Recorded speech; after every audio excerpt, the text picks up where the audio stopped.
Les pido por favor que tomen asiento. Vamos a comenzar. Muchas gracias a todos por estar aquí. Muchas gracias y bienvenidos a este evento. Las reparaciones son asequibles, soluciones innovadoras para financiar las reparaciones debidas a las y los sobrevivientes de violencia sexual relacionada con los conflictos. Trabajamos con sobrevivientes em, es- de violencia sexual relacionada con los conflictos. Tenemos 800 personas conectadas en línea, les damos la bienvenida. Les quiero recordar que tenemos interpretación simultánea de este evento en árabe, francés, español y ucraniano, y esperamos que todos hayan entendido cómo funciona la interpretación, porque yo no les voy a explicar, habrá personas disponibles si necesitan ayuda. Va a haber personas que hablen en distintos idiomas, por lo tanto, a menos que ustedes hablen los 4 idiomas, les sugiero que estén atentos a elegir el canal correcto. Vamos a sacar fotos de este evento. Si alguien no quiere ser fotografiado, por favor váyase a la parte trasera de la sala y comuníqueselo a nuestros colegas para que los fotógrafos no les tomen fotografía.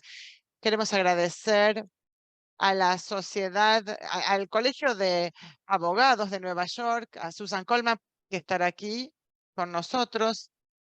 Tenemos muchos activistas, expertos, oradores que van a participar aquí. No los voy a presentar a todos porque nos llevaría muchísimo tiempo, pero seguramente en el sitio web del GSF habrán visto un resumen de los antecedentes de todos estos oradores. Por supuesto que no queremos que lo lean ahora, sino después. Vamos a ser muy estrictos con el tiempo, ya estamos empezando tarde y mi tarea será mantenernos en hora y tengo que pedir disculpas por adelantado a todos los oradores porque lamentablemente con toda educación les voy a tener que pedir que se aceleren si nos estamos quedando sin tiempo, que se apuren. ¿Por qué estamos reunidos hoy? ¿Qué estamos tratando de ver? Bueno, la evidencia es que las reparaciones pueden ser transformadoras para los y las sobrevivientes de la violencia sexual relacionada con el conflicto. Esto está establecido en el derecho internacional, pero en la práctica no se aplica y por lo tanto hay un déficit de reparaciones. Se pueden hacer planes de reparación, las reparaciones son asequibles, hay fondos disponibles si abordamos distinto la financiación. Hay respuesta al problema del déficit si tenemos la voluntad de hacerlo. Ese es entonces el desafío que trataremos de cubrir hoy. Ahora voy a pasar la palabra y voy a invitar a Susan Coleman, presidenta del Colegio de Abogados de Nueva York, socia de Jenner Block, para que nos dé sus comentarios. Buenos días a todos. Bienvenidos a la asociación, bienvenidos al Colegio de Abogados de Nueva York. Estoy es un honor para mí estar en esta reunión hablando de las reparaciones para dar fin a la violencia sexual, desafíos, oportunidades y recomendaciones. Esperamos que todos se sientan cómodos aquí. Queremos dar la bienvenida a los visitantes internacionales que ya han estado aquí. Les damos la bienvenida de regreso. Como refleja el programa del día de hoy, el Colegio de Abogados de Nueva York vive y respira los valores del derecho. A través de nuestro trabajo afirmamos el trato igualitario ante la ley para todos. Somos apasionados acerca del Estado de Derecho y la justicia. Luchamos por el acceso a la justicia para quienes muy a menudo quedan afuera o son olvidados y necesitan nuestra ayuda.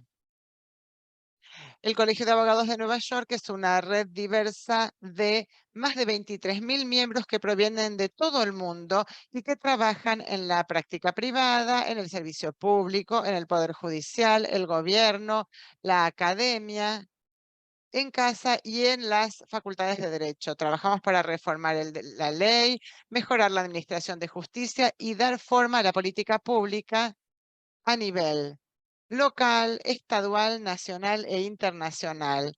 El Colegio de Abogados de Nueva York, a través de sus 150 comités, incluido el Comité de las Naciones Unidas, trabaja a diario para mejorar y reformar el derecho y su aplicación en una gran variedad de áreas. Nuestros comités participan para dar forma a la política pública de distintas maneras y esto incluye escribir informes sobre legislación pendiente o propuesta, dando testimonio en las audiencias, escribiendo cartas a los funcionarios públicos, escribiendo informes y haciendo lobby. Y esto nos lleva al día de hoy y a la reunión tan importante que tiene lugar hoy.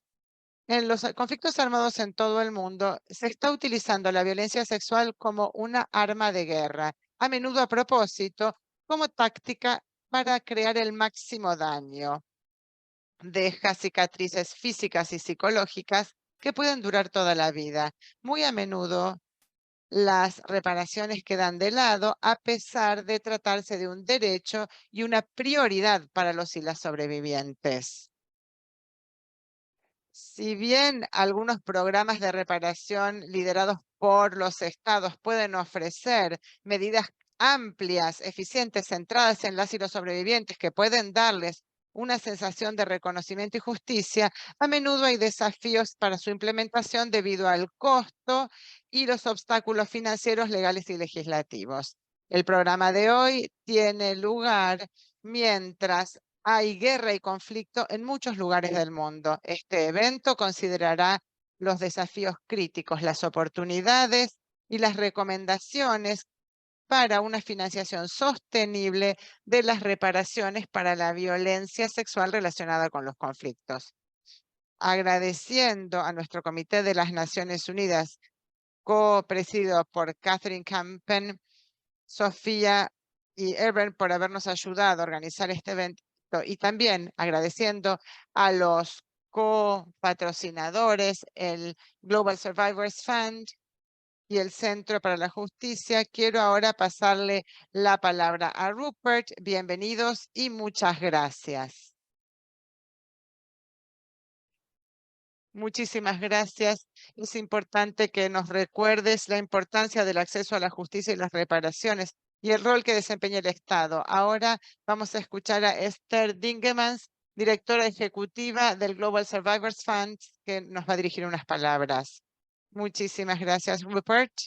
Me toca a mí agradecerles a los colegas por habernos invitado hoy en el Colegio de Abogados de Nueva York. Estamos muy agradecidos por la colaboración hasta ahora. También quiero agradecer a Catherine Van Campen, Martha Harris, Linda Campbell y el Comité de Naciones Unidas ya mencionado y los comités de apoyo. Y también quisiera aprovechar esta oportunidad para agradecer a los países y socios que están copatrocinando este evento: Colombia y Sierra Leona, los Estados Unidos, Ucrania y la Oficina del Representante Especial del Secretario General sobre Violencia Sexual en Conflicto, el Relator Especial sobre Justicia, sobre Verdad, Justicia, Reparación y Garantías de no repetición, Redress, gracias por tener un nombre breve, y también el Grupo de Derechos Universales. Quisiera comenzar hoy con una predicción. Yo creo firmemente que en 2023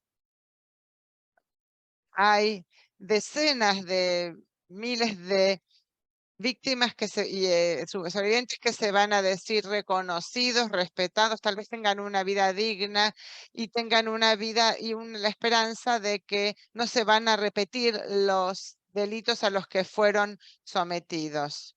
¿Por qué tengo esta predicción y por qué creo que es posible? Primero, y esto es lo más importante, es por el impresionante nivel de organización de la resiliencia, el coraje de los y las sobrevivientes. Son ellos quienes han estado liderando y defendiendo sus derechos a la reparación durante los últimos 10 años. Y los vamos a escuchar en el día de hoy. En segundo lugar, siento fuertemente que hay un impulso. Las distintas piezas del rompecabezas están empezando a hacer posible la reparación para implementar y zanjar este gran déficit, como se ha dicho. ¿Cuáles son las piezas de este rompecabezas que nos llevan a la reparación? Primero, en el GSF lo que hemos hecho fue probar las reparaciones. ¿Cómo pueden ser las reparaciones? ¿Cómo pueden ser exitosas? Probando modalidades. Y lo que vemos es que la reparación es verdaderamente posible si los programas de reparación son co-creados con las y los sobrevivientes. Crucial esto, porque esto tiene un gran impacto en la vida de los y las sobrevivientes e incluso puede ser transformador para las familias y las comunidades también. Un segundo elemento que forma parte de este rompecabezas es que algunos gobiernos están empezando a tener un diálogo sobre la reparación y a mostrar interés. Esa diferencia la vemos claramente. Y hay algunos gobiernos que están empezando a dar los primeros pasos concretos para desarrollar programas de reparación. Y después está esa pieza del rompecabezas de la que vamos a hablar hoy, que es la financiación.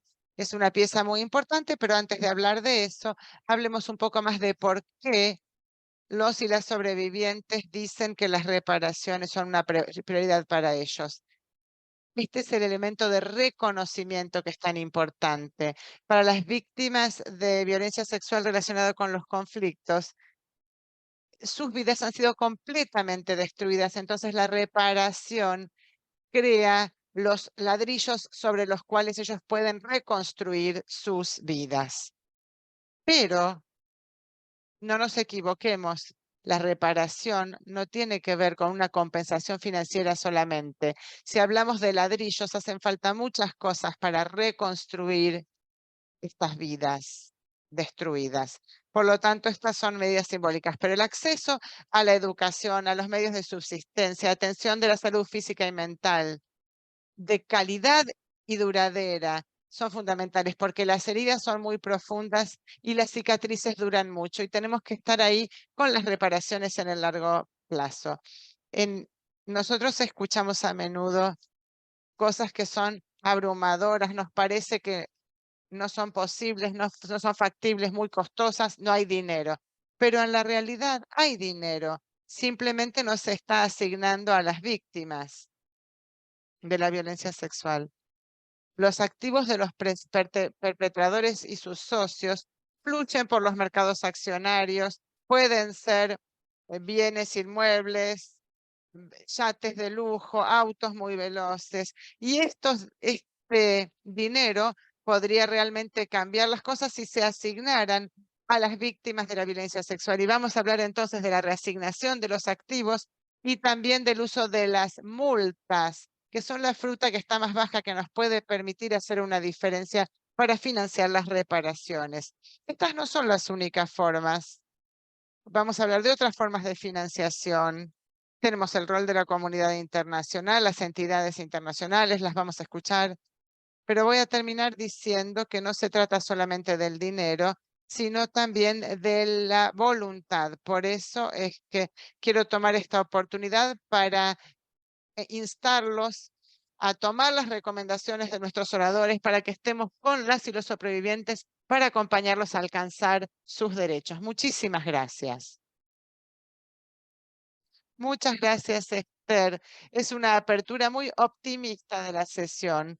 Ahora le vamos a pedir al equipo de audiovisual que muestre un breve video del GSF, del Global Survivors Fund o Fondo Mundial para las y los Sobrevivientes. La violencia sexual relacionada con los conflictos es un acto de guerra brutal y una gran violación del derecho internacional que puede afectar a todos. En muchos países, la violación y otras formas de violencia sexual se utilizan a gran escala para alcanzar objetivos militares. Las cifras oficiales solo muestran parte de la superficie. Los sobrevivientes sufren muchos daños que van más allá del daño físico y psicológico. Son desplazados y culpados por lo que les sucede a pesar de su derecho a una reparación, a través de una compensación financiera, atención de la salud, empleo, educación y justicia para reconstruir sus vidas, a menudo la falta de financiación impide la implementación de estos programas. El Fondo Mundial para los Sobrevivientes cree que estos programas pueden ser asequibles a través de una combinación de vías accesibles, presupuestos gubernamentales, impuestos enfocados sobre las industrias o transacciones financieras vinculadas con el conflicto, la ayuda multilateral y los préstamos multilaterales, las multas para el incumplimiento de las sanciones de los regímenes terroristas. ¿Y qué pesas con la reasignación de estos activos? Imagínense de utilizar los 2.500 millones de la venta del club de fútbol Chelsea para la reparación en ucranianos o los 90 millones de euros confiscados a la familia al-Assad en beneficio de las víctimas de Siria. Los estados y las comunidades internacionales tienen que utilizar todos los medios disponibles para financiar las reparaciones y así aliviar la carga sobre los estados, los donantes y los contribuyentes. Esto ofrece la esperanza a los sobrevivientes. Actuemos ahora.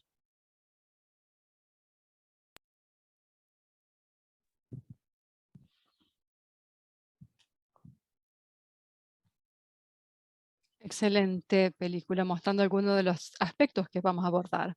Ahora pasamos para nuestros comentarios de aberturas y tendremos nuestra primera participante hablando español y me alegra recibir a Doya Lima, representante de la prevención de conflictos relacionados a la violencia, que va a ofrecer sus comentarios.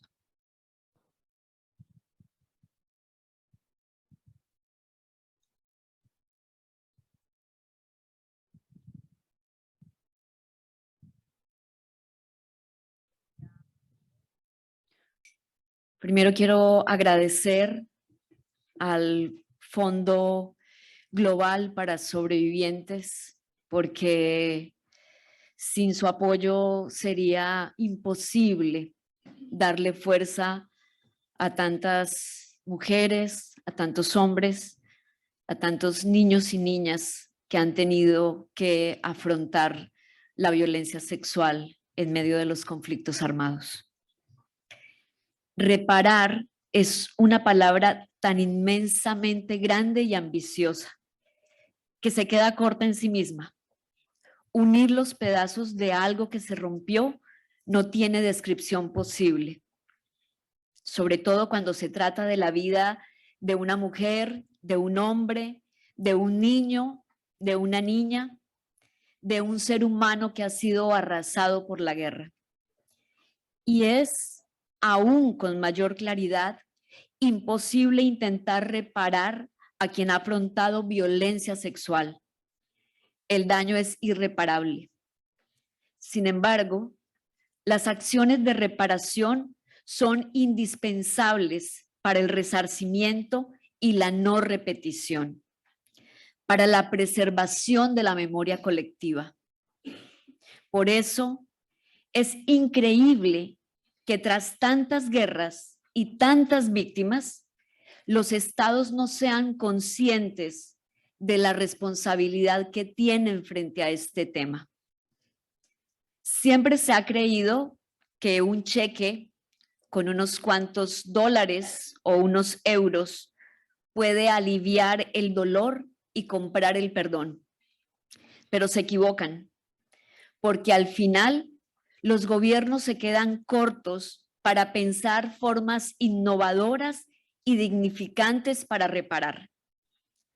La ausencia de programas y procesos reparadores que van desde la construcción del relato hasta centros de investigación que cuenten con partidas presupuestales que los hagan sostenibles, no permiten avanzar.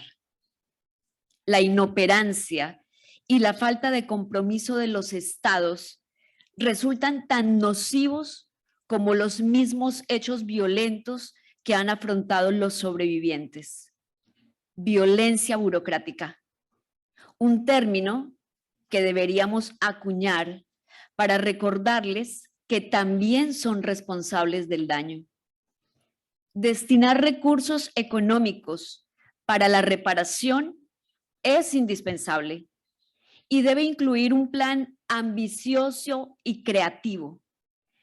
En Colombia, por ejemplo, hay miles de hectáreas confiscadas al narcotráfico, a los paramilitares y a la guerrilla que se están perdiendo entre el óxido. Esas incautaciones deben ser redireccionadas. Las diferentes formas de reparar no pueden estar atadas a la burocracia. Las diferentes formas de reparar no pueden estar atadas al no se puede. Entonces me pregunto, ¿las víctimas y sobrevivientes somos en verdad una prioridad? Mi columna periodística de ayer en el periódico El Tiempo, donde yo trabajo, habla de si en verdad las víctimas estamos en el centro de todo.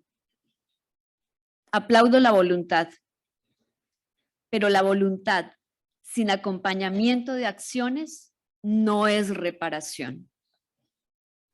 Varios funcionarios del actual gobierno en Colombia tienen voluntad, pero no vale de nada si la burocracia los envuelve. La reparación se debe gestionar desde lo práctico y no desde lo político, porque al final queda enredada en los discursos de los gobernantes. Primero para ganar votos y luego para mantener las simpatías. La reparación no es una compensación, no es un favor, es una obligación. Es uno de los tantos elementos de la no repetición. Les invito a que cambiemos el no se puede por el cómo se puede. Yo soy una sobreviviente.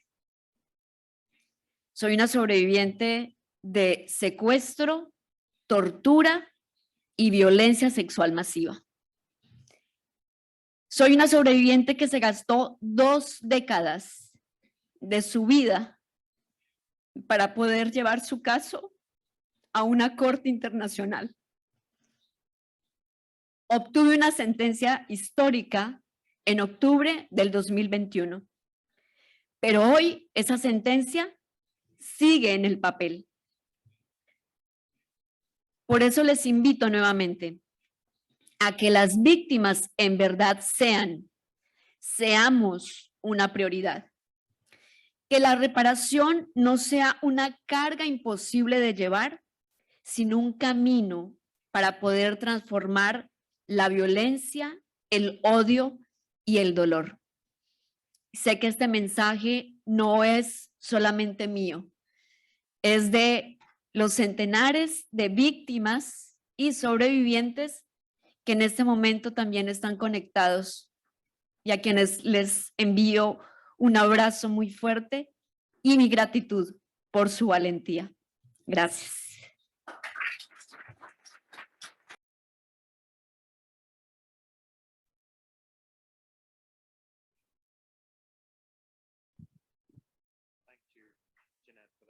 Muchísimas gracias, Jeanette, por estas palabras tan poderosas. La falla de actuar es violencia burocrática y necesitamos actuar y llevar estas medidas a la acción. Ahora invito a nuestra próxima presentadora, que es la doctora Gita Rao-Gupta, que es embajadora del Departamento de Temas de las Mujeres en el Departamento de Estado de Estados Unidos. Sea bienvenida.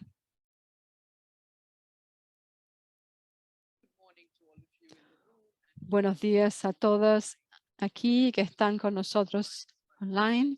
Muchísimas gracias al GSF por organizar esta organización. Muchísimas gracias al Colegio de Abogados de Nueva York por ayudarnos. Sé que la secretaria ha podido hablar en nombre del gobierno de Estados Unidos y me alegra poder seguir llevando la bandera americana para el Fondo Mundial para Sobrevivientes.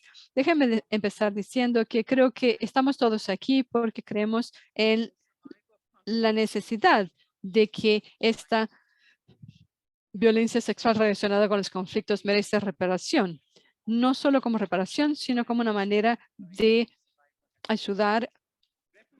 Las reparaciones son una medida de transición importante porque son una manera tangible en que se espera que los perpetradores puedan contribuir para la ayuda a los sobrevivientes. También muestra que habrá responsabilidad de los actores de la violencia para esto. No es suficiente estar por detrás de la palabra reparaciones, sin embargo, hay que actuar, hay que involucrarse con el acto de reparación y para hacerlo y para que sea efectivo, las medidas de justicia transicionales deben ser inclusivas y reflejar las prioridades de las comunidades más afectadas por la violencia, las mujeres, las niñas y toda la comunidad LGBTI+, y todas las personas desplazadas, personas con discapacidades y muchas otras. Esto requiere una co-creación, llevando a consideración la definición de justicia de los y las sobrevivientes, no la nuestra, pero la de ellos. Y esto significa escuchar y actuar con una perspectiva de sus necesidades y qué forma debe llevar esta reparación. Eso es un trabajo difícil y requiere inmensa empatía, aspectos legales y mucha energía. El GSF hace un excelente trabajo en su enfoque en los sobrevivientes para alcanzar medidas de reparación y quiero agradecer al Fondo Mundial para Sobrevivientes por sus esfuerzos y espero que esto se pase por todo el mundo. El gobierno de Estados Unidos también ha trabajado para poder ofrecer todo este espectro de responsabilización porque sabemos que esto es esencial para responder a los conflictos, a la violencia sexual relacionada con los conflictos. Y esta impunidad no debe proseguir. El año pasado, la prensa lanzó el memorando de promover la responsabilización de este tipo de la VRC y se buscó herramientas que incluyen sanciones económicas, restricciones de visas y otras medidas. El gobierno, y yo me alegro de decir, mi equipo ha trabajado mucho para poder actuar sobre este memorando y mostrar que nosotros, todos en el mundo están mirando y estos crímenes tienen que terminar. Este año, por la primera vez, sancionamos perpetrados en Irak, Siria, Sudán y la República del Congo por temas de violencia sexual relacionados con los conflictos. Estoy comprometida a seguir aumentando esta lista. No aceptaremos más con la violencia sexual relacionada con los conflictos como un subproducto natural de los conflictos. Hay demasiadas acciones violentas, demasiados conflictos y la comunidad global tiene la responsabilidad de no mirar hacia el otro lado. Estos esfuerzos tienen ofrecemos abordajes para trabajar con VSRS y en colaboración con las agencias del gobierno de Estados Unidos, priorizamos las necesidades inmediatas de las y los sobrevivientes, incluyendo centros de apoyo y servicios de apoyo al trauma, además ampliando las voces de los sobrevivientes con exigencia de justicia y busca de apoyo. Nunca podremos borrar las cicatrices permanentes que este tipo de violencia genera. Es nuestro deber colectivo para asegurar que los sobrevivientes puedan llegar a la reparación. Y yo sé que la conversación hoy nos ayudará a comprender cómo pueden ser estos caminos de reparación y cómo pueden ser financiados y alcanzados legalmente. Muchísimas gracias por recibirme y muchísimas gracias a todos por su apoyo.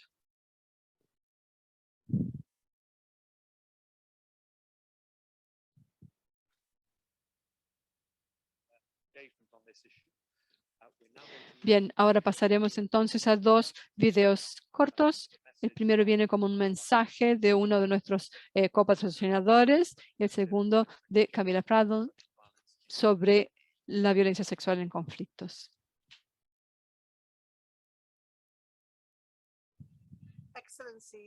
Excelencias, distinguidos invitados, lamento no poder estar con ustedes debido a un conflicto de horarios, pero quiero mandar este mensaje para mostrar mi apoyo al trabajo del Fondo Mundial para Sobrevivientes, de los sobrevivientes de violencia sexual relacionada con los conflictos, para ayudar a crear este programa. Nuestra asociación en este tema sigue siendo muy sólido. Ya he dicho en muchos foros que la reparación de la violencia sexual, las víctimas de violencia relacionada con los conflictos, que es lo que más necesitan, es lo que menos reciben.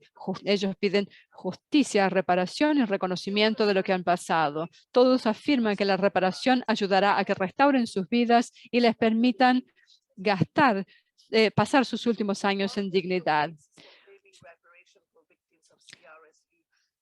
aunque el marco legal viene avanzando, la implementación sigue estando lejos de ocurrir. Siempre que posible, los programas de reparación con frecuencia no consiguen abordar las necesidades y prioridades de los sobrevivientes y siguen siendo muy escasos y venir muy tarde.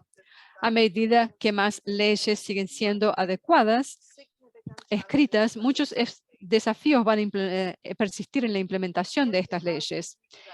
Han habido nuevos desarrollos para aumentar esto. En los últimos 2 años, con el conflicto en Ucrania, hemos visto que la comunidad estaba congelando activos de los perpetradores de crímenes, estableciendo una serie de parámetros y dirigiendo estos fondos para reparación y reconstrucción.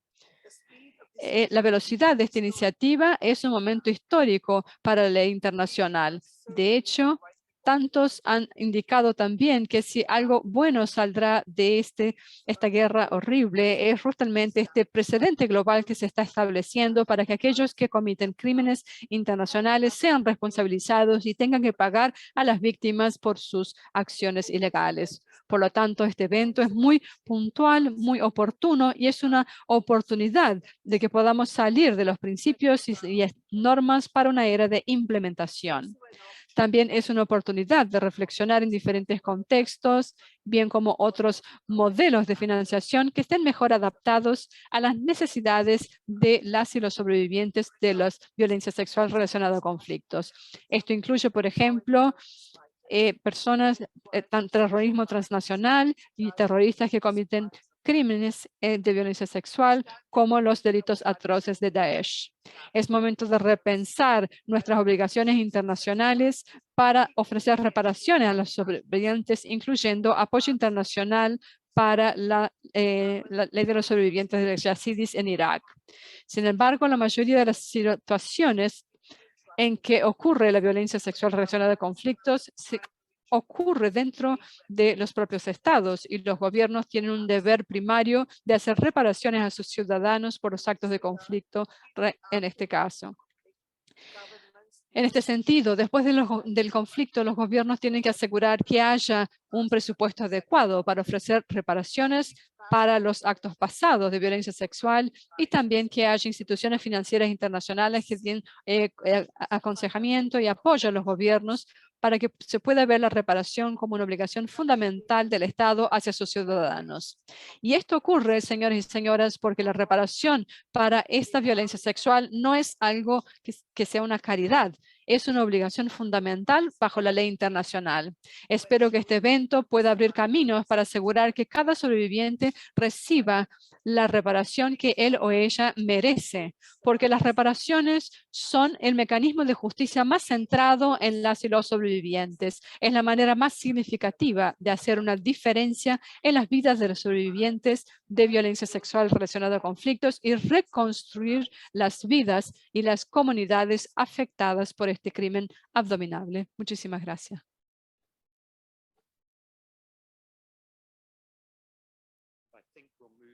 Bien, pasaremos directamente a nuestro segundo video, que es de Fabián Salvioli, que es el relator especial de las Naciones Unidas, que no está con nosotros, pues está en Colombia esta semana.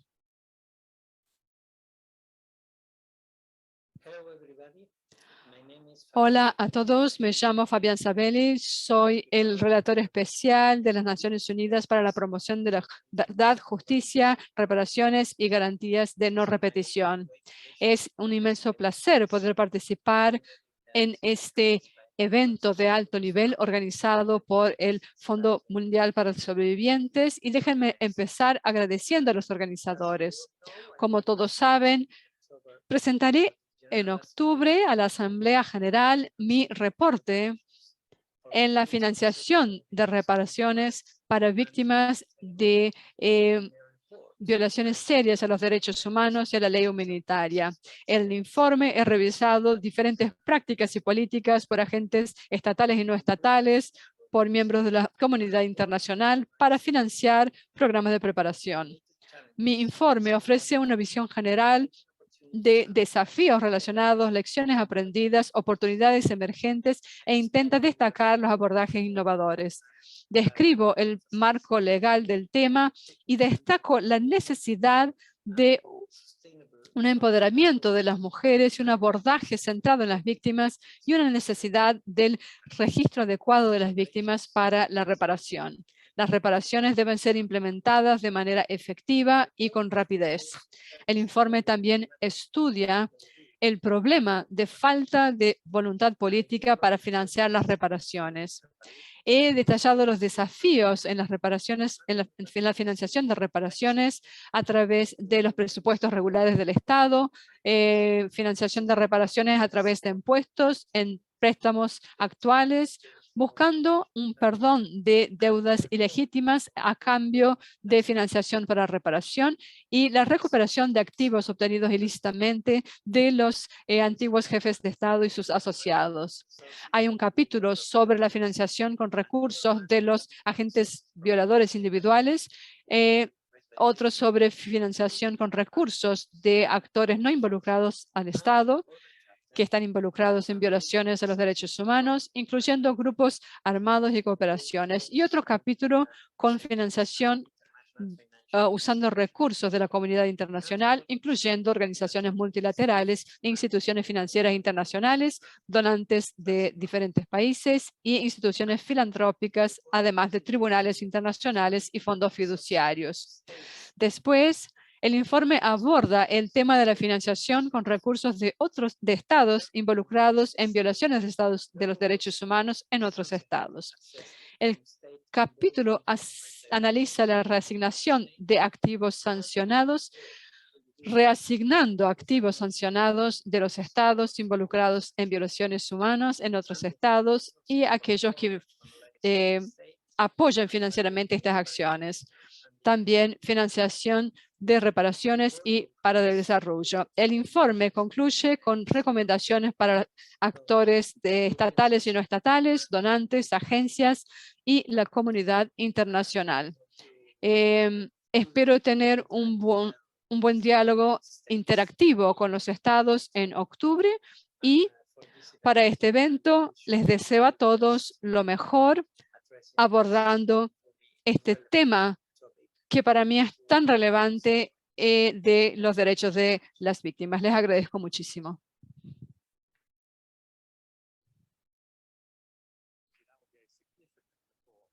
Sí, va a ser un informe muy importante y muy significativo. Ahí estamos. Ahora voy a pedirles que se cambien de asientos. Vamos a escuchar el primer panel. Les voy a recordar algunas cosas mientras hacemos el cambio de asientos.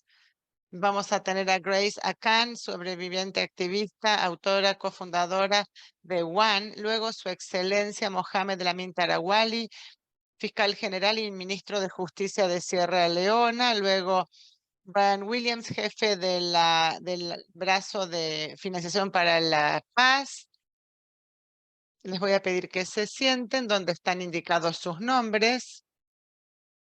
Y luego tendremos a la embajadora Arlene Tickner, representante permanente de Colombia ante las Naciones Unidas, y también Diana Esther Guzmán Rodríguez, directora ejecutiva de Justicia, una ONG que se ocupa de estos temas. Mientras se encuentran en sus lugares, vamos a explorar algunas de las cuestiones que tienen que ver con el costo y la financiación. Acabamos de explicar al relator especial de cómo se pueden hacer estas reparaciones, cómo se pueden financiar y cuáles son otras metodologías que se puedan utilizar. Tenemos aquí a todos los panelistas. Tenemos los casos de Colombia, Sierra Leona y distintas jurisdicciones. En el público, recuerdo a los panelistas que tenemos expertos sobre reparaciones y también personas que son nuevas. Entonces les pedimos que se explique todo claramente para quienes no sean expertos. Y por favor que aclaren las siglas. Si piensan utilizar siglas, les pediré que por favor las aclaren. Les damos la bienvenida al primer panel. Tengo sentada a Grace a mi izquierda. Le voy a preguntar, Grace, ¿por qué la financiación es un tema importante para usted? ¿Y cuáles son las formas de las que hemos estado escuchando que tienen distintos significados? Damas y caballeros, muchas gracias. Las reparaciones son importantes, financiar las reparaciones es importante. Sabemos los efectos que tiene la violencia sexual en conflicto y por lo tanto es necesario ocuparnos de todos y cada uno de los efectos. Por ejemplo, los efectos psicológicos, físicos, sociales. Y hay distintas maneras de ocuparse de cada uno de ellos. Es importante entonces para los sobrevivientes porque ayuda a restaurarlos, restaurar su vida en las comunidades y mediante el uso de diversos medios, por ejemplo, usando los activos de los perpetradores. Esta es una forma simbólica de dar justicia a las y los sobrevivientes. Esto se puede comparar con una disculpa. Esto sería muy significativo, es una manera, también es justicia. Esto hace que sientan que son reconocidos. El perpetrador tiene conocimiento de lo que ha sucedido y en realidad este es un castigo para los perpetradores y en ese sentido los hace sentir reconocidos. Y utilizar ese medio para financiar hace que los perpetradores no repitan eso que ya han hecho. Esto es algo que los va a afectar, afectará su riqueza y por lo tanto otros perpetradores tendrán miedo de hacer lo mismo por miedo a perder su dinero. Vemos que es muy interesante. Hay muchas maneras en que la financiación es importante. Vamos a pasar ahora a Sierra Leona, donde la Comisión de Verdad y Recomendación recomendó un programa de reparación que se cumple a través de la Comisión Nacional para la Acción Social. Vamos a hablar, alguien que puede hablar directamente es el fiscal general. ¿Cuáles son algunos de los logros y las lecciones aprendidas que surgieron de la implementación de ese programa de reparación en Sierra Leona? Muchas gracias, Rupert. Primero quiero agradecer a todos, sobre todo a los organizadores, por plantear este tema tan interesante, que es muy contemporáneo.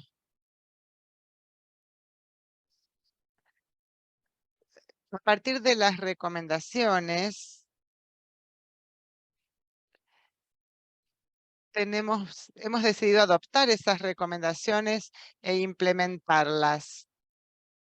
Voy a dividir mi respuesta en 3 elementos. Tenemos desafíos. En el año 2008, las Naciones Unidas ofreció $3 millones a NACSA para asistir en esto a los sobrevivientes en todas las categorías. A pesar de las dificultades, se logró un éxito. Se proporcionó una instalación de salud para quienes la necesitaban, sobre todo para quienes sufrían por heridas, por los ataques físicos directos. Sin embargo, logramos establecer programas. Se registró a las personas en todo el país, también mujeres y niños, a partir de los 18 años. Se construyeron escuelas y hospitales. La lección aprendida es que el dinero proporcionado a partir de la misión de paz no fue suficiente. Entonces, lo más importante es que tiene que haber cierta coordinación entre estos esfuerzos de las ONG y los socios para el desarrollo, porque si eso no sucede, se confunde a los beneficiarios y no se sabe quiénes son los verdaderos beneficiarios. Y hay quienes son merecedores y que tienen que tener acceso. Además de esto, hay recursos, hay que tener en cuenta los recursos para mostrar que se registre a los sobrevivientes y se alcancen las metas.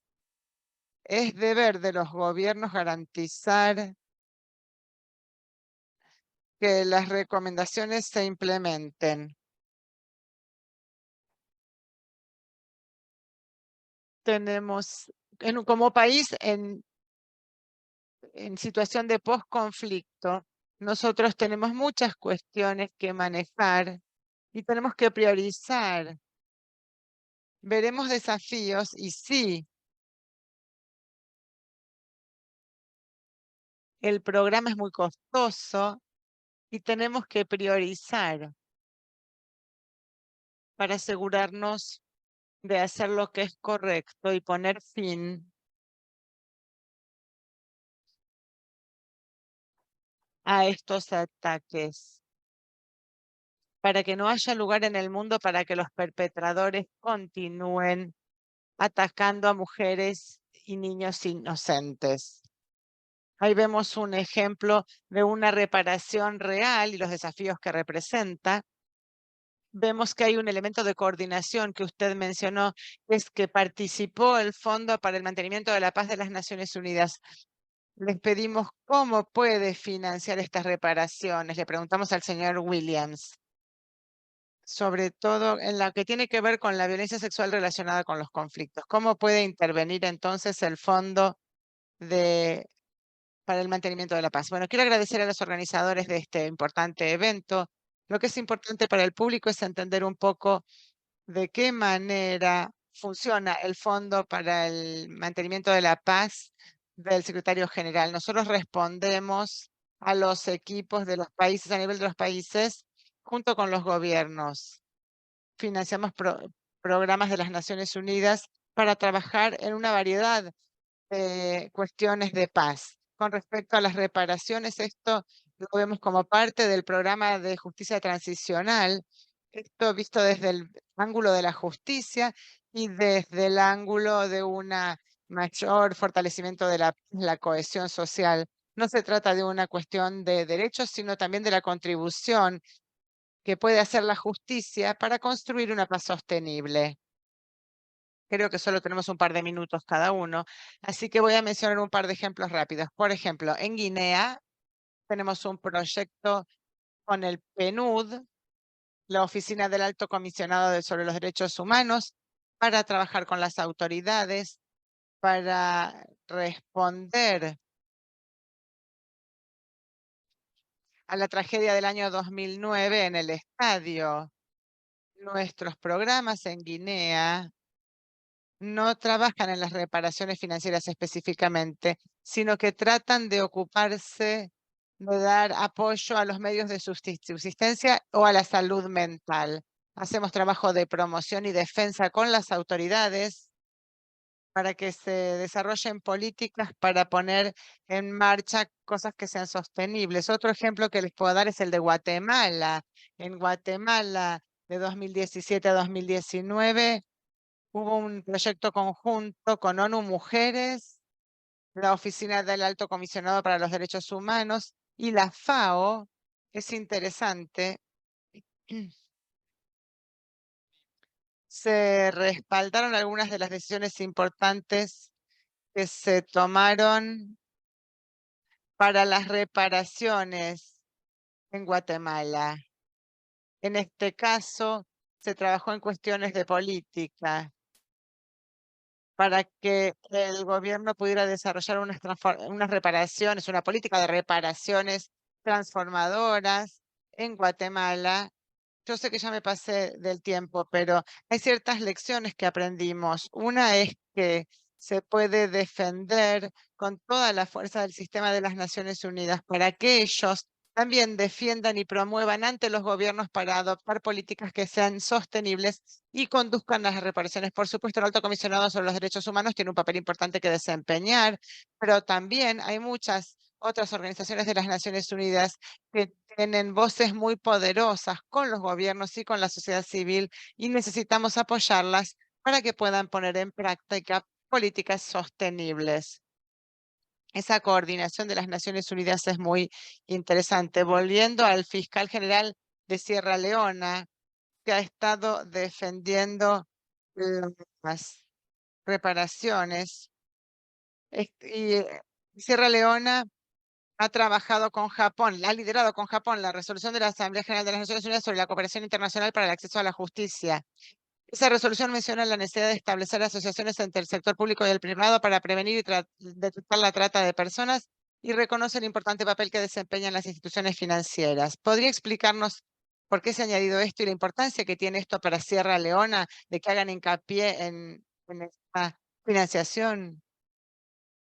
Hay una conexión entre la trata de personas y la violencia sexual.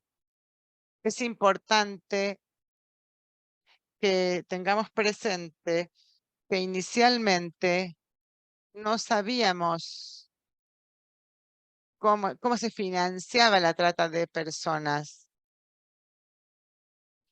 Tenemos la unidad de inteligencia financiera que realizó varios programas y varios estudios de casos, y ellos se dieron cuenta de que la financiación pública o las entidades financieras o entidades públicas eran uno de los conductos que financiaban el tráfico, la trata. Había que poner freno a eso. Era necesario garantizar que las instituciones financieras estuvieran incluidas en los programas para determinar cómo se hacían estas actividades. La mayor parte de las veces, la trata de personas a través de las fronteras se realiza sin que se conozcan los detalles y hace falta una hoja de ruta para poder verificar cuáles son las finanzas, para determinar qué es lo que ha conducido a el aumento. Ahora hay que ocuparse de estas cuestiones. Esta es la razón por la que estas instituciones son fundamentales, así como la asociación público-privada. Esa es una característica clave. Los activistas y abogados de derechos humanos están muy interesados en este tema de la financiación y la investigación financiera. Y hay otros expertos que pueden participar. Seguimos hablando de las Naciones Unidas. Uno de los problemas que tenemos es que todavía no hay apoyo para financiar las reparaciones a partir de la comunidad internacional. ¿Cómo se puede construir ese apoyo a la financiación de la que estamos hablando? Muchas gracias. Lo que es importante en eventos como el de hoy, donde estamos generando un ímpetu y una promoción de estas cuestiones. Bueno, es importante que trabajemos con la sociedad civil. Nosotros somos un fondo de las Naciones Unidas y es importante a través del Fondo de Mantenimiento de la Paz, es importante entender la importancia de trabajar con las organizaciones de la sociedad civil que pueden hacer los llamamientos para que los ciudadanos, los contribuyentes entiendan que es importante, no solo para la justicia, sino también para la paz sostenible. El segundo punto, el secretario general tiene una nueva agenda para la paz emitida recientemente que formará parte de la Cumbre del Futuro del año próximo. Y esta nueva Agenda para la Paz subraya la universalidad de trabajar en la prevención de conflictos para poder tener una paz sostenible. Esto significa que todos los países tienen que trabajar en estas cuestiones porque para sostener la paz, la justicia transicional es parte de la prevención, además de impartir justicia que es tan necesaria. En tercer lugar, es importante, y esto va de la mano de un buen movimiento de promoción, que es tener proyectos exitosos y datos exitosos. Me reuní esta semana con Esther y vimos algunos ejemplos maravillosos del poder transformador de las reparaciones, y este tipo de datos es verdaderamente importante. Por eso insisto con mis colegas de Naciones Unidas en cuanto a cómo deben invertir en los proyectos para que tengamos datos útiles para generar este ímpetu. Mi último comentario. Habrá una nota de guía por parte del secretario general sobre justicia transicional, y esto incluye reparaciones y puede formar parte de un movimiento mayor de justicia social. Y cuando esto suceda, seguramente todos ustedes podrán usar también esta herramienta como parte de su armamentario. Ahí es donde la sociedad civil puede ayudar con los datos. Escuchamos a Sierra Leona y ahora pasamos al otro extremo del mundo y nos vamos a Colombia, donde tenemos el programa de reparaciones más grande que se haya implementado desde hace ya un tiempo. Le voy a pedir a la embajadora Arlene Tickner que por favor nos recuerde cuáles son los elementos claves de este programa colombiano, que tal vez no sean conocidos por todos, y cuáles han sido los principales logros y desafíos que ha enfrentado este programa.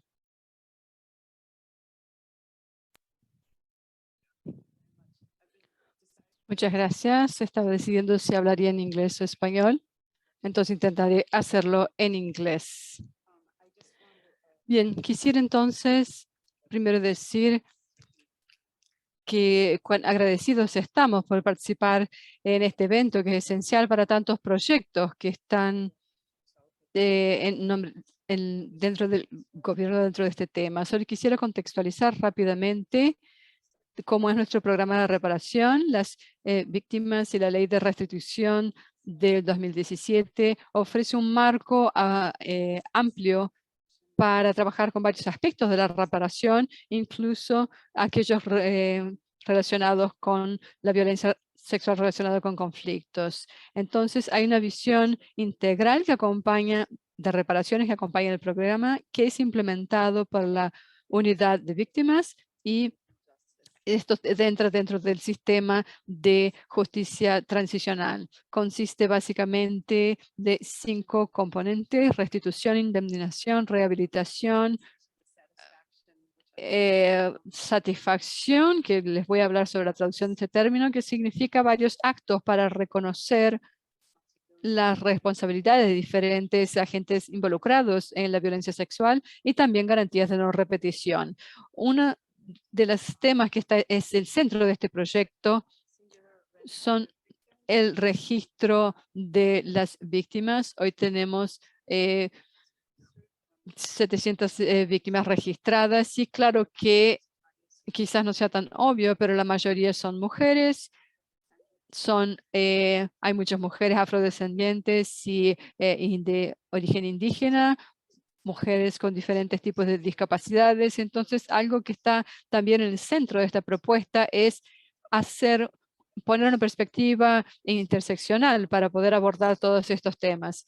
Entonces, solo quisiera destacar que la unidad de víctimas pretende tener actividades distintas relacionadas a reparación en estos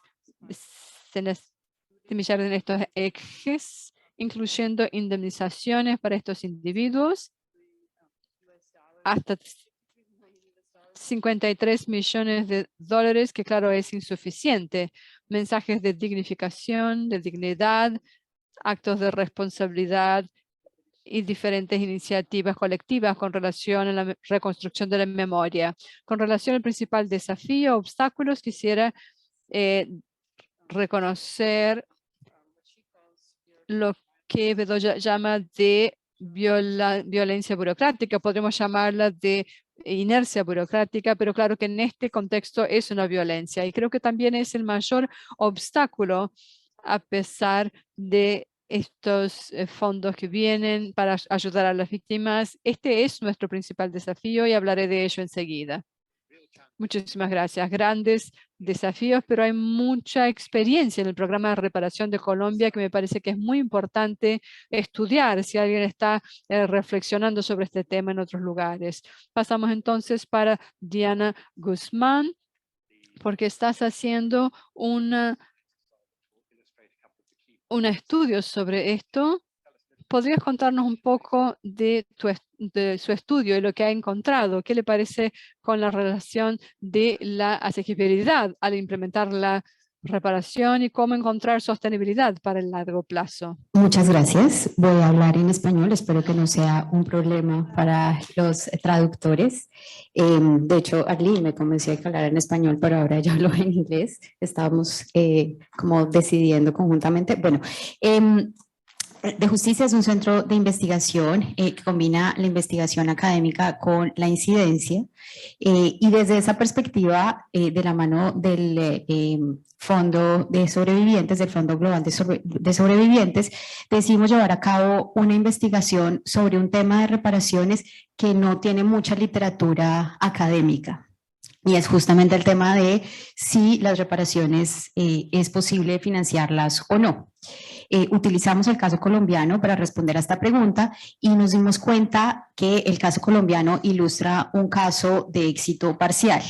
Y digo éxito parcial porque muestra que, en efecto, cuando un Estado se compromete con las reparaciones, puede crear e implementar un programa masivo de reparaciones.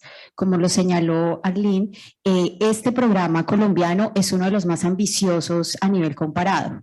No solamente intenta llevar a la práctica un concepto de reparaciones que es novedoso y ambicioso, que es el concepto de reparaciones transformadoras, que va mucho más allá de entregar una compensación a las víctimas y sobrevivientes, sino que se toma en serio la idea de una reparación integral en perspectiva transformadora. Esto es, no solamente volver a las víctimas y sobrevivientes a la situación anterior a la que se encontraban a la violación a sus derechos humanos, sino realmente transformar esas condiciones. Y lo hace pensando en un universo de 9 millones de víctimas. Esto es el 15% de la población total del país. De esos 9 millones, el programa intenta llevar reparación a 7.5 millones de personas. Esto es el 14% total de la población. Ningún otro país, menos aún un país en conflicto armado, con renta media y con muchas debilidades institucionales, ha logrado o ha intentado implementar un programa tan ambicioso como este. Y durante los últimos 12 años el país lo ha hecho. Se ha comprometido y ha destinado una cantidad relativamente estable de recursos para pagar las reparaciones y en general la política de víctimas, que incluye no solo reparaciones, sino también asistencia humanitaria. El resultado es que en este momento tenemos al menos 1.5 millones de víctimas que ya han recibido compensación económica. Digamos, esto para mostrar que a nivel comparado también ha tenido unos resultados que son interesantes. Sin embargo, y como seguramente tendremos la oportunidad de discutirlo más adelante, el reto de la sostenibilidad sigue siendo un reto y por eso es importante entonces que pensemos qué es lo que se necesita para lograr llegar a la meta final de la cual ya vamos a hablar.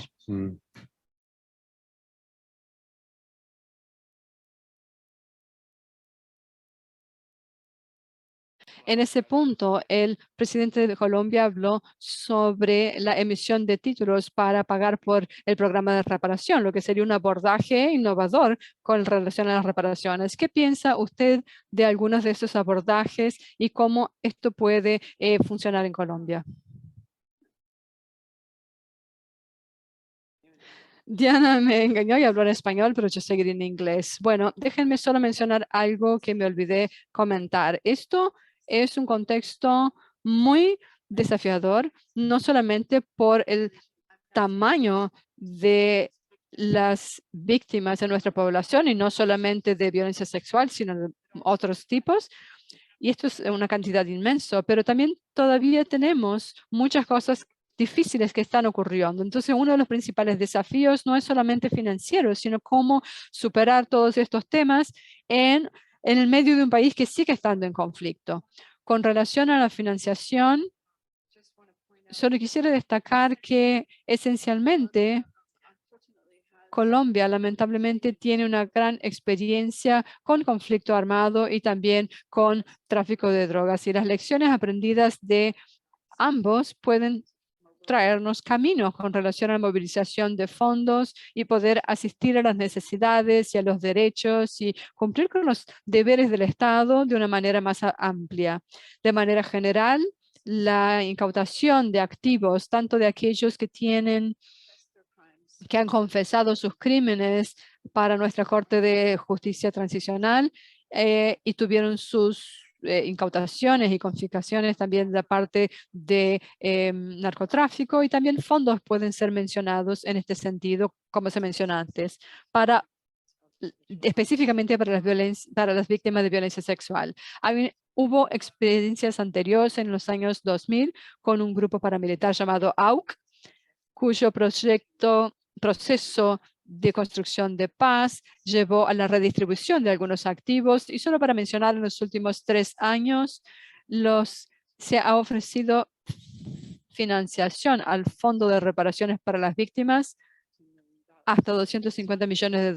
Entonces, solo quiero mencionar otros 2 puntos porque se habló sobre las cortes internacionales en su caso específico. Hay un desafío aquí con relación a asegurar complementariedad entre las reparaciones dadas por el Estado de Colombia en los tribunales, y también el trabajo en la unidad de las víctimas, en lo cual esto es algo que todavía estamos resolviendo como gobierno. Y en segundo lugar, el rol del apoyo internacional es esencial.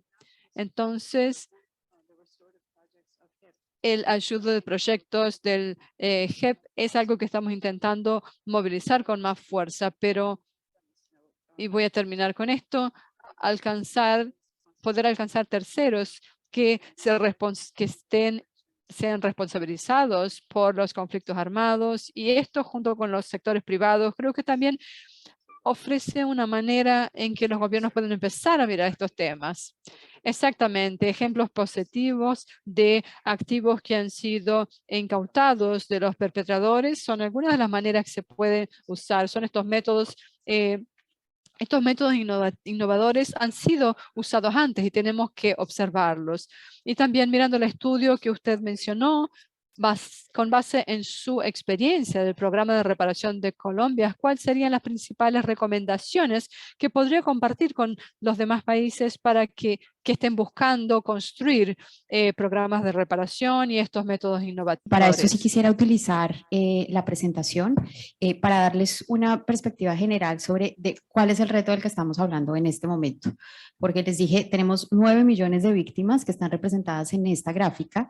De esas 9 millones se han dado compensación económica, solo compensación económica, no el paquete completo de reparaciones, a 1,5 millones, que son las que están representadas en verde a su lado, no sé cómo están mirando, digamos izquierdo, y las que están en un color más oscuro a la derecha fueron el universo original de víctimas que se previó al momento de crear la ley en el 2011.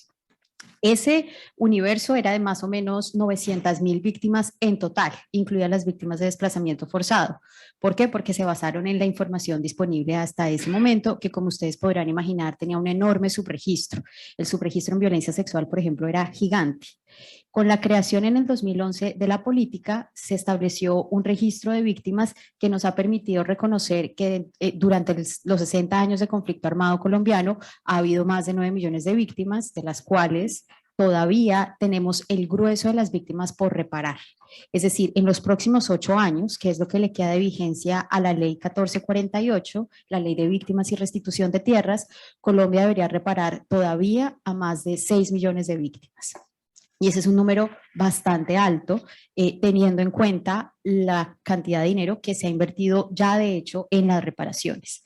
Luego la pregunta por cómo aseguramos llegar a ese propósito final, a esas 6 millones de víctimas que todavía quedan, incluidas víctimas de violencia sexual, porque hasta ahora solo se ha reparado al 52%, solo se ha compensado económicamente al 52% de las sobrevivientes de violencia sexual, pues sigue siendo una pregunta abierta. Y ahí las apuestas que ha hecho el Estado han sido hasta ahora insuficientes si tenemos en cuenta el universo total.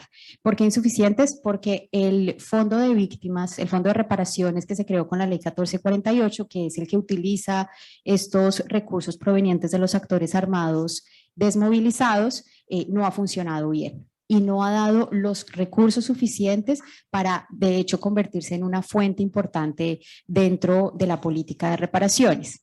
Y realmente no se han intentado hasta ahora nuevas fórmulas para poder dar los fondos suficientes para cumplir con esta meta. Pero además tenemos el tema institucional, y es que aunque se han creado instituciones que han empezado a dar las reparaciones y que son relativamente fuertes, no funcionan bien, como lo señaló muy bien Ginette, hay formas de violencia burocráticas institucionalizadas y eso también hay que revisarlo como parte de lo que significa asegurar la sostenibilidad de las reparaciones. Así que el reto es grande, pero creo que aquí el mensaje es: los programas son posibles, porque Colombia muestra que la creación y la implementación de los programas es posible. En todo caso, han llegado a más de 1,5 millones de víctimas y sobrevivientes, pero hay que hacerlo con voluntad política, con capacidad institucional, con respeto por los derechos de las víctimas y, por supuesto, como parte de otros factores, hay que tomar en cuenta también la importancia de la comunidad internacional y, por supuesto, de la movilización social interna que promueva el respeto por los derechos de las víctimas. Thank you.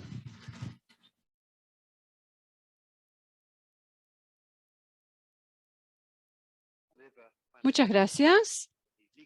Entonces, para esto necesitaremos cambios legales, cambios de política y principalmente cambios burocráticos, que muchas veces es la parte más difícil de hacer en largo plazo. Muchísimas gracias. Hemos tenido excelentes reflexiones sobre estos temas. Y ahora entonces pasaremos al segundo panel. Voy a invitar entonces a nuestros invitados que vuelvan a sus asientos y continúen con nosotros si lo pueden. E invitamos al segundo grupo. Ya hemos puesto los nombres en la mesa, pueden encontrar sus asientos y a medida que se unen, les cuento que tendremos. El segundo grupo entonces tendremos a Riyad Alat, activista sobreviviente, cofundador de la Asociación de Detenidos y Desaparecidos en la prisión de Saydnaya. También tendremos a la señora Irina Mudra, ministra de Justicia, viceministra de Justicia de Ucrania. Tendremos Yulia Siskina, que es consejera legal de Razom, que tiene una experiencia muy interesante sobre una transferencia de activos multilateral, y ella nos va a explicar qué significa esto. Y entonces también tendremos Tetiana Eserchuk, que es abogada de Fortin Koch Chambers y va a hablar sobre algunas perspectivas del tema. Lo que oiremos en este panel es de Ucrania, pero también de Siria, porque la guerra en Ucrania ha creado muchas maneras de reparación y cómo podemos pagarlos, y el interés de la voluntad política puede ser usado para otros conflictos, que es lo que esperamos poder hacer. Entonces, podemos ver que las representaciones pueden ser financiadas, los números del GSF que han sido compartidos hasta ahora, 300 mil millones de dólares que han sido congelados en Ucrania, y hay mucho dinero que podría tener un impacto transformador en la reparación. Primero escucharemos entonces de Riyad y después escucharemos la viceministra de Justicia, que tendrá que salir enseguida, y después entraremos en los detalles más técnicos con estas opciones legales que estarán disponibles y las traducimos para un público más amplio. Entonces, mi primera pregunta es para Riyad Avlov. También estarás hablando en árabe, entonces prepárense. Pareces haber tenido una experiencia muy personal para compartir y tu propia experiencia está incluso vinculada directamente algunos de los activos de los que estamos hablando. ¿Podrías compartir tus experiencias con nosotros?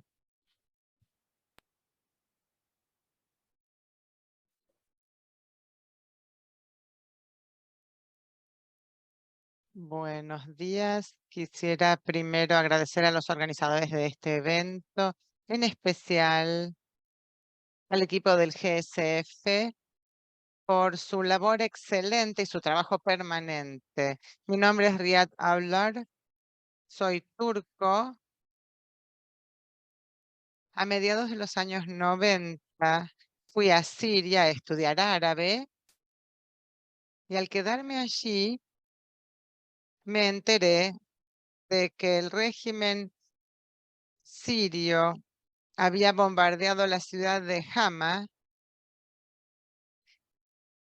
y me enteré de las masacres cometidas por Rifat al-Assad. Yo soy una de sus víctimas. Él es el ingeniero del mecanismo para matar y torturar a los en el régimen sirio desde los años 80 y hasta ahora. Yo fui detenido en Siria durante 21 años por haber escrito una carta denunciando las atrocidades cometidas por el régimen sirio, sobre todo en las cárceles en los años 80 en Siria, donde han muerto más de 200 políticos, eh, prisioneros políticos. Fui arrestado porque describieron esta carta que yo estaba escribiendo para denunciarlo en los diarios de Turquía. Y entonces lo que hicieron conmigo, como con todos los prisioneros sirios, me condenaron por delitos que yo no había cometido, me sentenciaron a 21 años, 15 años de ellos estuve en desaparición forzada, nadie supo nada de mí. Dijeron que no tenían a nadie registrado con mi nombre. Por supuesto, yo durante 21 años no pude ver a nadie de mi familia. Esa fue la sentencia por haber hablado y lo que hicieron fue acusarme de crímenes que yo no había cometido.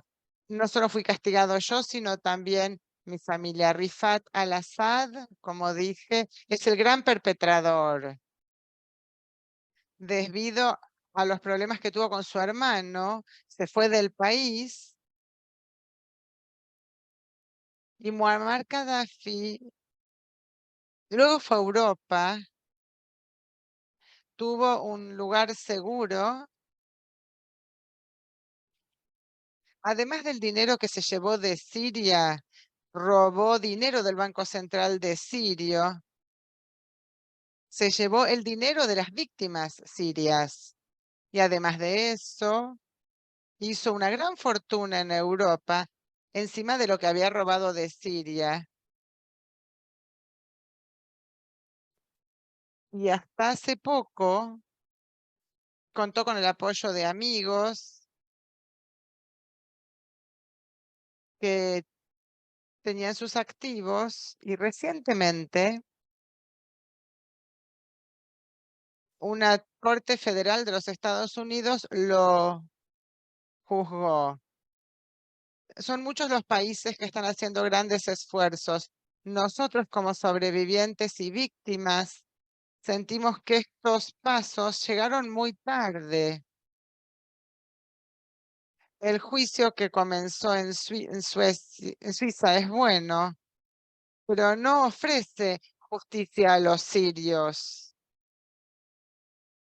La verdadera justicia para los sirios tiene que ver con la liberación de los fondos de la familia al-Assad para que vuelvan al pueblo sirio, porque la manera en que robó el dinero de Siria significó que el pueblo sirio se quedará sin educación, sin salud, sin infraestructura en el país. Y desde el año 2011 y hasta ahora, el pueblo sirio ha continuado y continúa sufriendo sin ver una solución política a la vista en Siria. Es muy importante entonces que los países piensen en programas para la reparación para los sirios. No será una solución perfecta, pero es una solución muy importante para que podamos tener justicia transicional,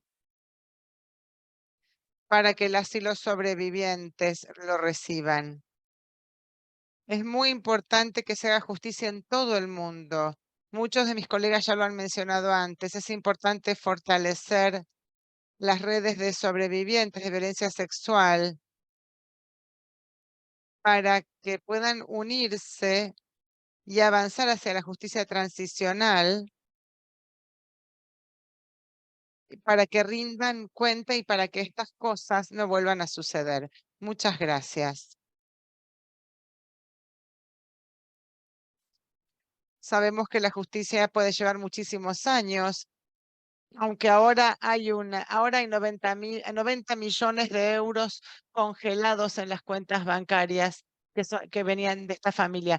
Estamos hablando de ejemplos muy interesantes de hace una generación, que son los fundamentos de lo que podríamos hacer ahora. Podemos tomar los ejemplos del pasado para que esta vez las cosas salgan bien. Voy a pasar ahora con gran agradecimiento por tener a Irina Mudragier. Queremos agradecerle porque sabemos que tiene una semana muy ocupada, pero hay dos áreas que me interesaría escucharle decir.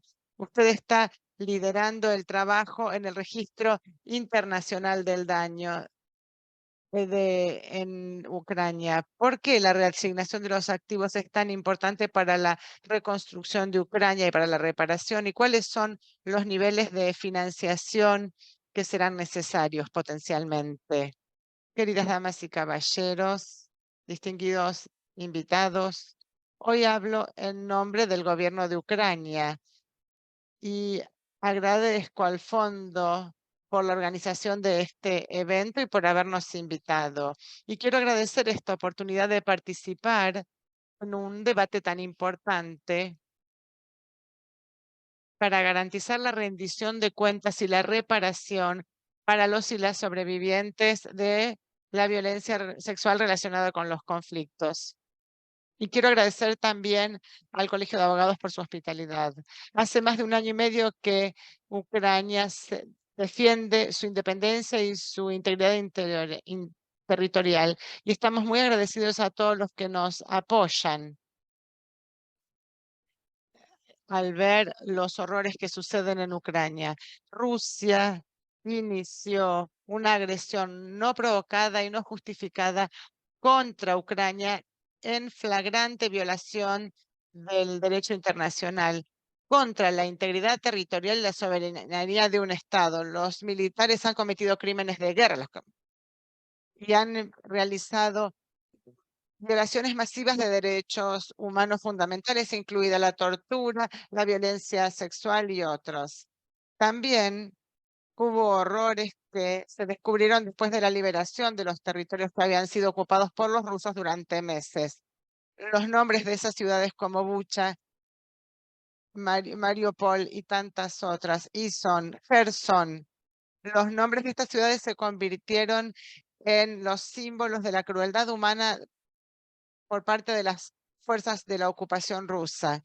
Se dio tortura, violación en cada lugar ocupado por los rusos. Hubo una serie de declaraciones de sobrevivientes y casos documentados de torturas, incluyen la violación y otros ataques sexuales infligidos tanto a los cautivos militares como civiles, y esto habla de un plan premeditado y sistemático. Estas declaraciones podrían utilizarse y se utilizan ante las cortes internacionales, donde Ucrania está buscando justicia para las víctimas y la rendición de cuenta de los perpetradores.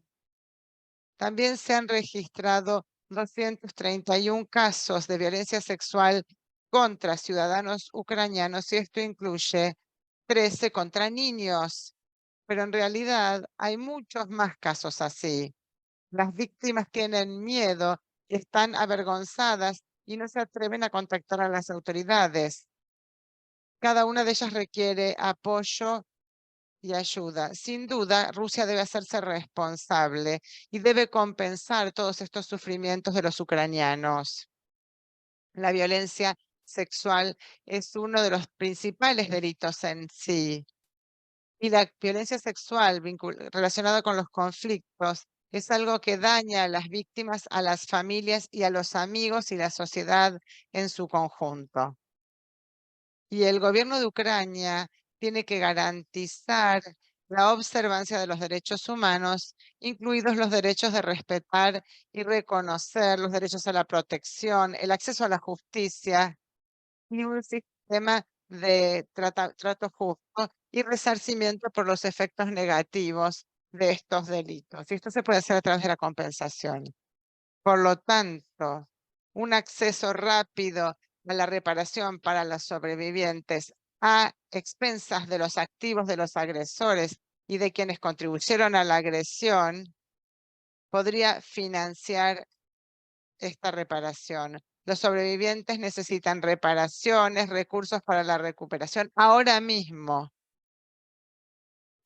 No podemos esperar a que se concluyan acuerdos por posguerra y cada día de demora reduce sus capacidades para recuperarse, para recibir evaluación médica, asistencia médica, para tener una vida sostenible.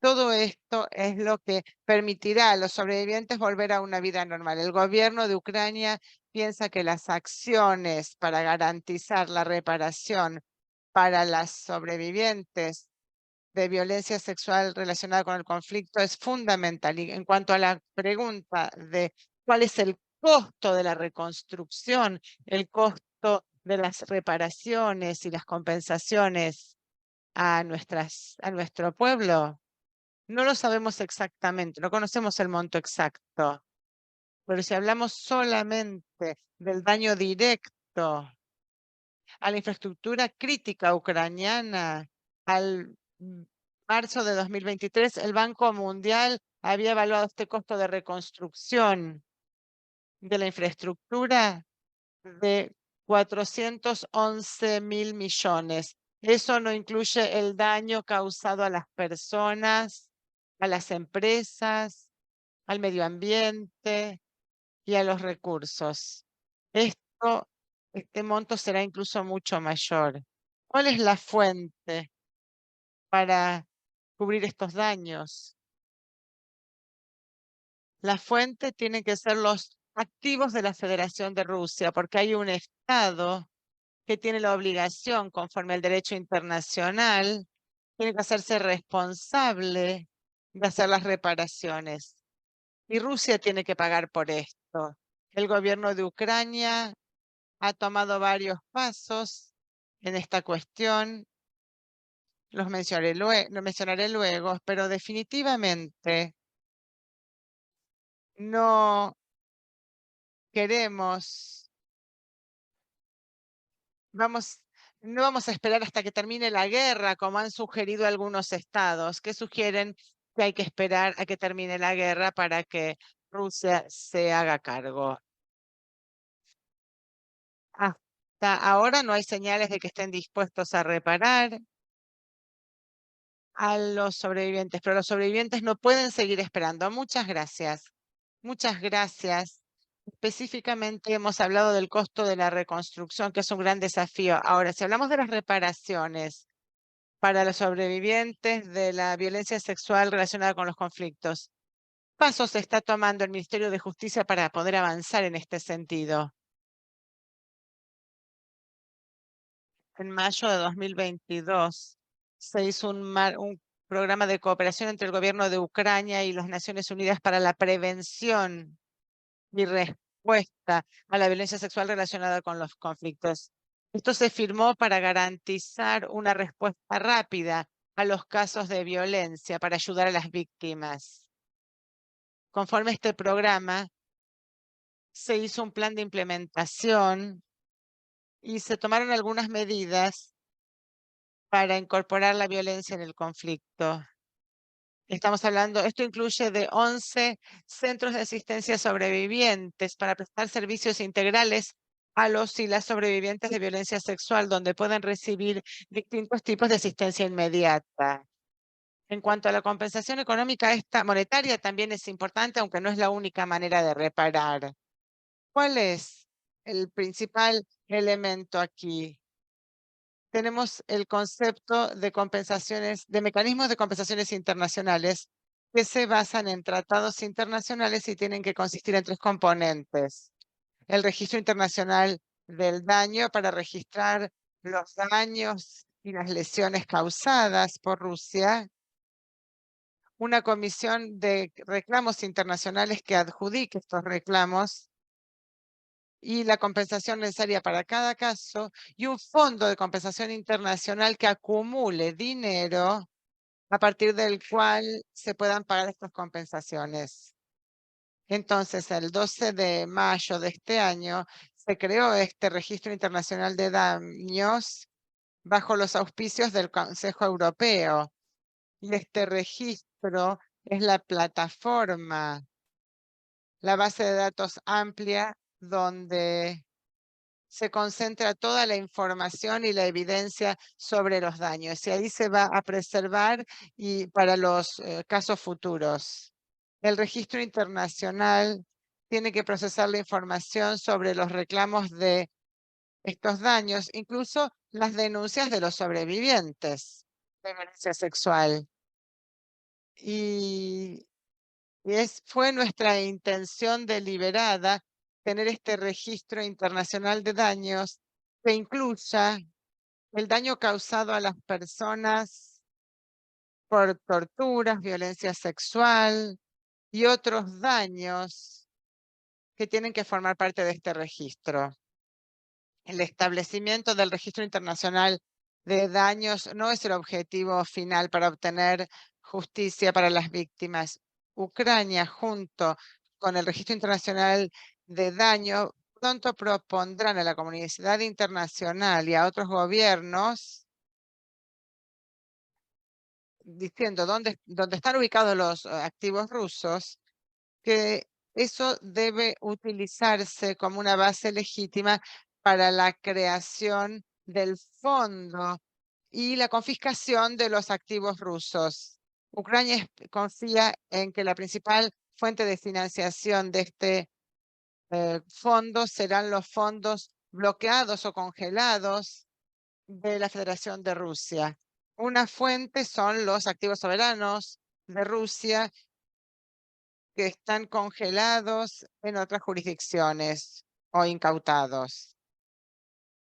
Y otro desafío es que habitualmente hay una comunidad que protege estos activos, pero actualmente Ucrania y el ministro de Justicia de Ucrania, junto con asociados externos, estamos hablando de una base legal sólida para hacer posible reasignar esos activos soberanos a la compensación de las víctimas y sobrevivientes de estas agresiones. Ucrania ha propuesto nuestra visión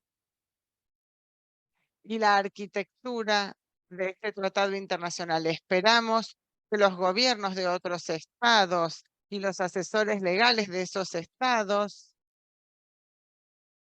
encuentren sólidas las propuestas de Ucrania y se pueda avanzar con la creación del fondo de compensación. Muchísimas gracias. Esto es muy interesante. Es interesante escuchar las propuestas.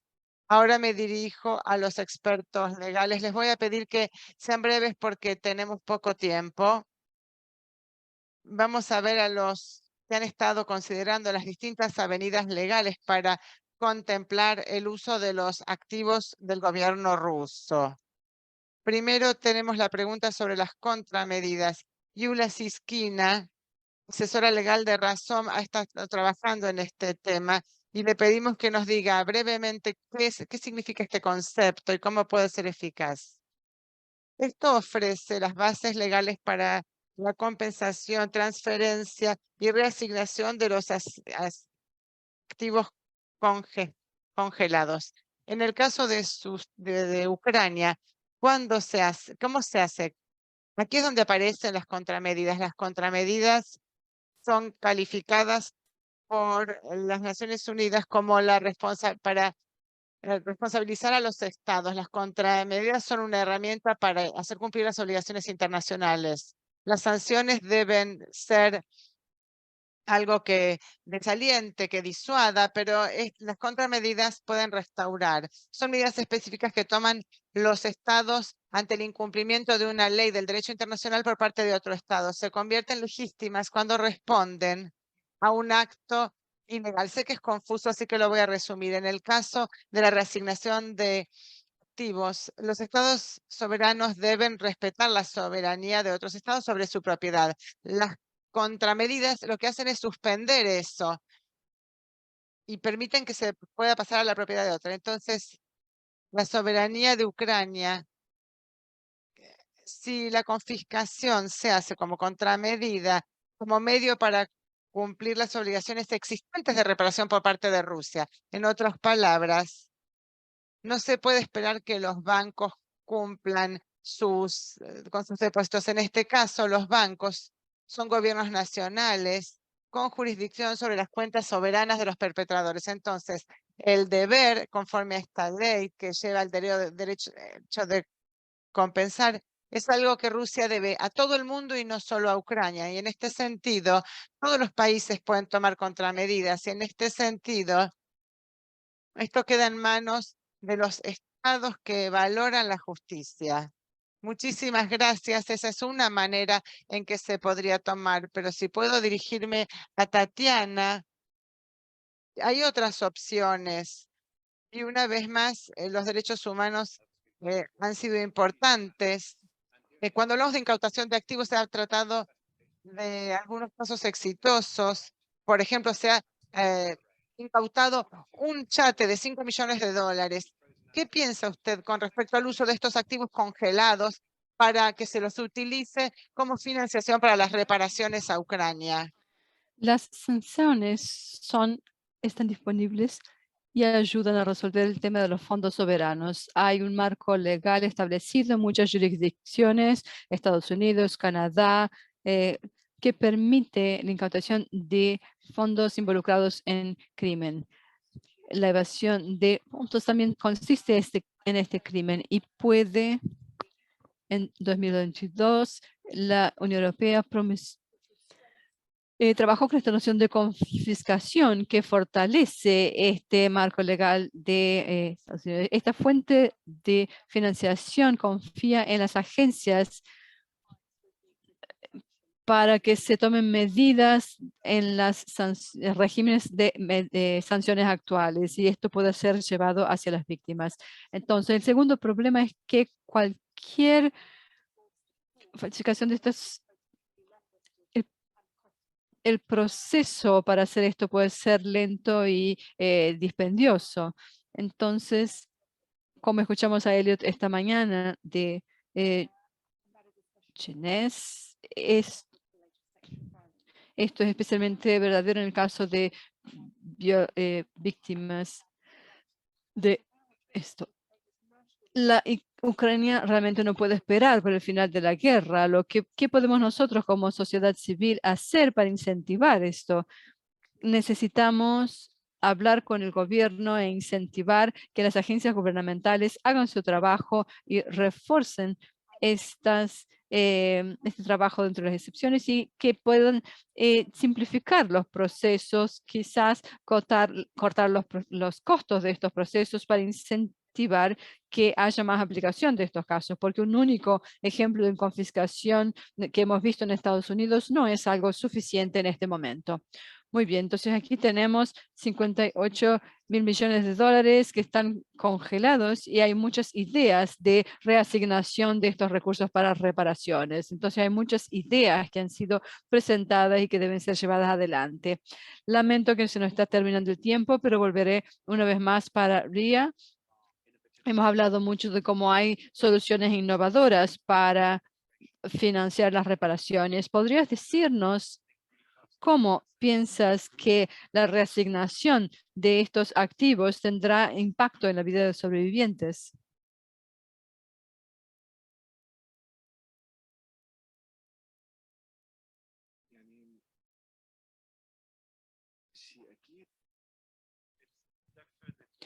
Seguramente esto va a tener una gran influencia en sus vidas. Yo soy una de las personas que cuando empezamos este proyecto de reparación y había estas reparaciones temporarias y veo cómo las personas han cambiado, porque estos programas, como son programas amplios, como ustedes han mencionado, ofrece apoyo a salud mental, a la subsistencia, a la educación. Entonces hace con que los y las sobrevivientes puedan sentir que han recibido justicia. Y déjenme darles 2 ejemplos de los cuales he sido testigo yo mismo. Primero quisiera agradecer GSF. En Siria ha habido grandes terremotos que han llevado muchas vidas y durante ese periodo fue muy importante que los sobrevivientes recibieran apoyo. Y en el segundo día fuimos contactados y nos enviaron fondos y usando estos fondos pudimos ayudar a los sobrevivientes del terremoto. Uno de los sobrevivientes, que era un señor mayor y también había sido aprisionado, y su hijo nos contó que estaba en su lecho de muerte y nos contó que cuando llegó el dinero y se lo enviamos, él ya estaba en su lecho de muerte. Y esto lo reenergizó y lo trajo de vuelta a la vida. Fue la primera vez, él dijo, esta fue la primera vez que alguien me da dignidad, porque he sido víctima de violencia. Los sobrevivientes no se molestan tanto con el dinero en sí, sino en la sensación, el sentimiento de que alguien se preocupa con ellos, con su dignidad, alguien que puede ayudarlos. Esa es la parte más importante. Una de las sobrevivientes que encontré en uno de los grupos focales dijo que sentía que todo el mundo la había abandonado, incluso sus hijos, y entonces recibió este dinero y esto le hizo sentir de que había alguien allá afuera en este mundo tan frío que todavía pensaba en ella. Y esta es la importancia de los proyectos de reparación y la importancia de este dinero que es confiscado por estos países para volver al pueblo sirio. Y también ustedes saben que la empresa llamada Levasa fue una de las corporaciones que ayudó al ISIS en Siria. Y yo sé que Estados Unidos han confiscado los fondos de esta empresa. Entonces, este dinero tiene que volver al pueblo iraquí, porque el pueblo de Siria, porque el ISIS ha cometido muchas violencias en su país, algunas de las cuales son violencia sexual. Y esto es muy importante para los países, para que todos los países puedan apoyar e incentivar estos programas de reparación, porque estos programas son los que traerán a las y los sobrevivientes de vuelta a su propia vida. Muchísimas gracias. Esto realmente ilustra cambios de vida y hay muchos datos que pueden apoyar esto y ayudarnos a cambiar las políticas de las cuales hablamos. Y bueno, esto nos lleva al final del segundo panel. Entonces, si podemos agradecer a nuestros panelistas y haremos una breve conclusión para encerrar. Para concluir entonces esta sesión, si alguien tiene preguntas a los panelistas, por favor, háganlo durante el almuerzo porque estarán todos presentes y ustedes pueden hacerlo directamente. Para encerrar, voy a pedir a Jasmine Walging de OBE para dar los últimos comentarios sobre lo que hemos aprendido hoy.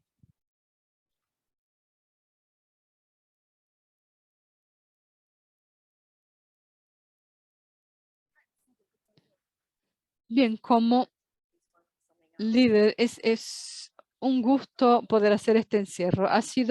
Han sido diálogos increíbles y para empezar a comprender las conexiones entre dos mundos tan aparentemente separados como el mundo de las finanzas y de los crímenes de violencia sexual contra mujeres en conflicto. Esto es un desafío. Es muy complejo navegar por esto. Tenemos diferentes bases legales, diferentes confiscaciones, bases de acusación, pero todo esto podría contribuir para financiar las reparaciones. Y es muy importante que tengamos estas conversaciones. Esto ha traído muchos beneficios a nuestro planeta y también tiene que ser explotado con la perpetuación de los conflictos. Felicitaciones al GSF por articular todas estas ideas y mantenerse con ellas, porque solamente con estos diálogos podemos avanzar.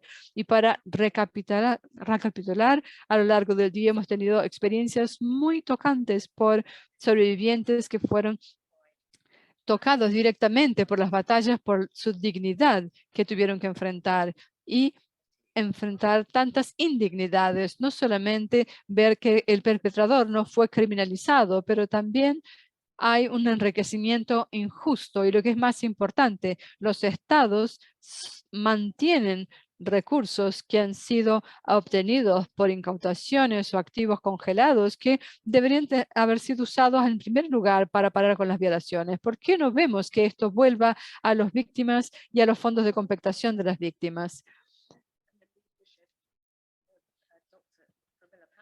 Escuchamos de la doctora Pamela Patton, que nos dio con liderazgo para poder avanzar con estas recomendaciones de los Estados miembros. Y para nosotros, personas que estamos en las comunidades internacionales, tenemos que decir que ahora es el momento de empujar. Para recordarnos es lo que estamos intentando conseguir si mantenemos en mente 4 principios. Las víctimas de crímenes internacionales y de violencia sexual y crímenes contra la humanidad deben recibir reparaciones. No es caridad. Y debe haber garantías financieras por los estados. ¿Por qué? Porque los estados han implementado sistemas para abordar brechas de las reglas regulatorias financieras internacionales para asegurar que la sociedad, las empresas y otros agentes no financien de manera inadvertida o intencionalmente violaciones a los derechos humanos o guerras o se beneficien de ellos. Y finalmente, porque estos sistemas generan mucho dinero.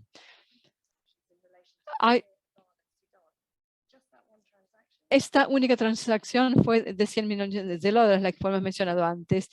Hoy hemos tenido excelentes ejemplos de prácticas en Colombia. Y Diana nos contó sobre los desafíos en la financiación de estas iniciativas. Hemos escuchado cómo los mecanismos tradicionales de fondos multilaterales funcionan, pero tenemos que asegurar que haya sustentabilidad mantenida con esto. Y es un gusto poder contar con el Fondo para la Construcción de la Paz, que es un aliado aquí. Y también hemos empezado a explorar las ideas de soluciones de financiación innovadoras, pero necesitamos más investigaciones. Y si no nos han movido con esto a que tomemos acción, hemos escuchado la viceministra de Ucrania que nos contó tantas cosas y nos ayuda a tener el coraje de mantener mantenernos a lo largo de esta guerra, pero también encontrar sustentabilidad financiera. Y hemos tenido también ejemplos de reparación temporaria y cómo esto ha sido financiado internacionalmente. También hemos hablado de la financiación de reparaciones y esto es lo mismo de decir que el gobierno de Estados Unidos ha hecho muchas incautaciones e implementa sanciones también para legislación antiterrorista y sin embargo ninguno de estos fondos van a alcanzar mis clientes yazidis que dicen que experimentan el abuso cotidiano dentro del conflicto.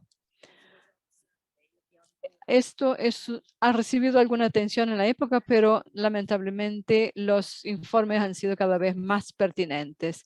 Y entonces tenemos que ver que estas sanciones e incautaciones en el mundo siguen ocurriendo. Recientemente se mencionó un chat y todo esto hace parte de la deuda que estamos exigiendo. Pero ¿qué pasa con los demás activos? Hay poca transparencia, tenemos que presionar por una transparencia en estos temas. Fue bueno escuchar la discusión sobre contramedidas. Es un gusto poder tener las especialistas con nosotros. Entonces recomiendo que aprendamos más sobre esta base legal para poder actuar.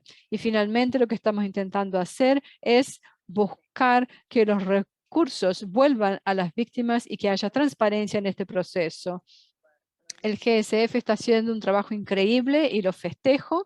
Agradezco inmensamente a todos los que están involucrados hoy. Ha sido un diálogo muy interesante, pero sabemos que estamos sin tiempo y definitivamente necesitamos más conversaciones sobre este tema. Muchísimas gracias. Gracias, Yasmin. Entonces, para encerrar, muchísimas gracias al Fondo Mundial para Sobrevivientes que ha traído los panelistas de hoy. Muchísimas gracias una vez más al Colegio de Abogados de Nueva York y gracias a todos los participantes aquí en Nueva York y a aquellos que están en línea por todos estos temas tan interesantes. Muchísimas gracias a todos por estar aquí.